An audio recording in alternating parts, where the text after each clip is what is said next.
Hey, all you cool cats and kittens. I am currently at home, as you can see.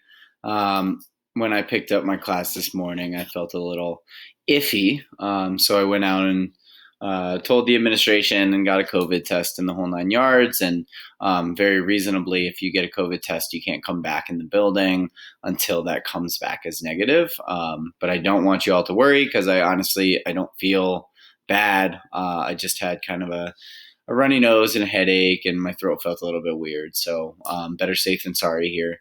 But really, I don't want you all to worry. So, what you're doing today is this study guide because you have a test on Friday. So I just quickly want to run through this with you, as well as your other directions for the day. So you're going to get this study guide. It is not in color like the one that you see here.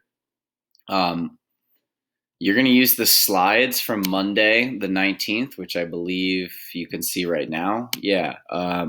Which include all sorts of fun stuff, including that map that we did together the other day. And if you scroll back further, it includes timeline information. It includes information about oil in the Middle East. It includes information about some of the vocab words. And actually, I'm going to go ahead and add some stuff in. So all of your vocab words will be on here. The question about Mansa Musa on there, if you go to this link, this is the link to the Brain Pop, and the username for the Brain Pop is Englewood Middle, and the password is Brain Pop, all lowercase, so nice and easy. If you go down further, you can find stuff on natural resources, trade-offs, differences between cities, states, and countries, which I expect you to know, and then map parts down here, which is on your study guide as well.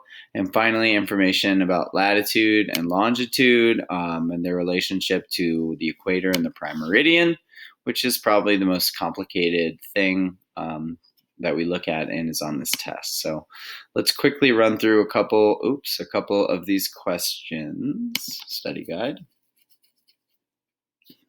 You're going to label all the continents. You are going to label the 5 oceans. That's right, there's 5. One of them you're going to label twice, the Pacific Ocean. I expect you to attach arrows as well, like you can see in the slides. And you're going to draw a compass rose.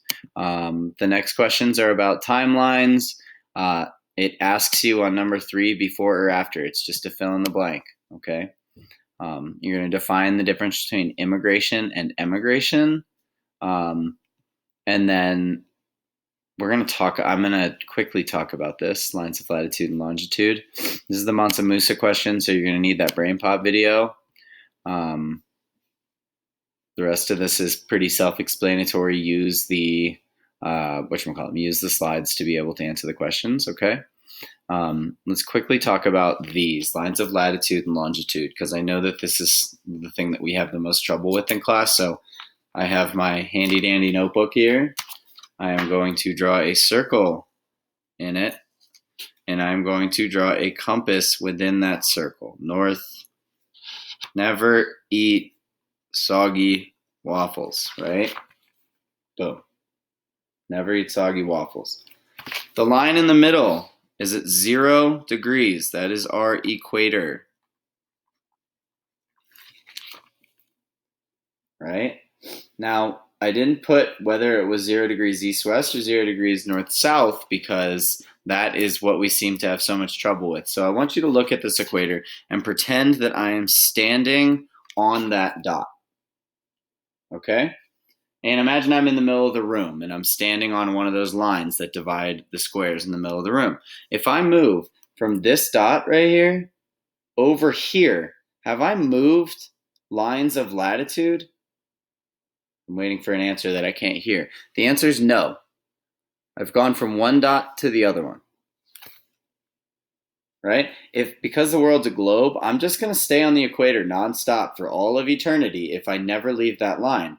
That line runs from east to west, but as long as I'm moving east to west, I am not leaving that line ever. The only way for me to change lines of latitude are if I go up or down. And we don't say it like that. We say north or south. So it's saying that lines of latitude, when you leave the equator, you're either going north of the equator or south of the equator, which is why we measure lines of latitude in north and south. They run east to west, but they are not measuring east to west. They are measuring north and south. Okay? The prime meridian is the exact opposite of that. The line runs from north to south. So if I stay on that line, if I go from right here to right there, I'm not changing my line of longitude. Okay? I will be on this line forever. I'll just go around the world, up and down and up and down and up and down until I take a step off and go to the east or the west. Okay?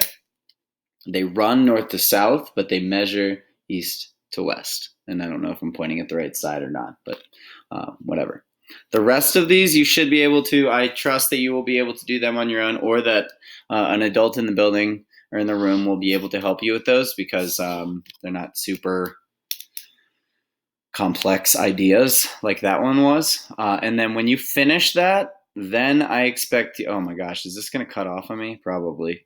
When you finish that, then you need to go and finish the European monument, or not monument, landmark assignment, which is on your Google Classroom. Europe landmarks. Do that assignment. It's in your notebook on page 13 in your notebooks, and I will check them next week when I'm back with you. So you'll take a test on Friday, and I will likely not be there for it. I'm sorry. But again, I can't step foot in the building until that COVID test comes back. So if it comes back, I'll be there. If not, I won't. So that's all I got. Please feel free to email me. I will be checking my email pretty consistently, because I wish that I was there with you all, but unfortunately I got to follow these rules. So not unfortunately, the rules are important. They're very important. Okay. So good luck, and I will talk to you soon.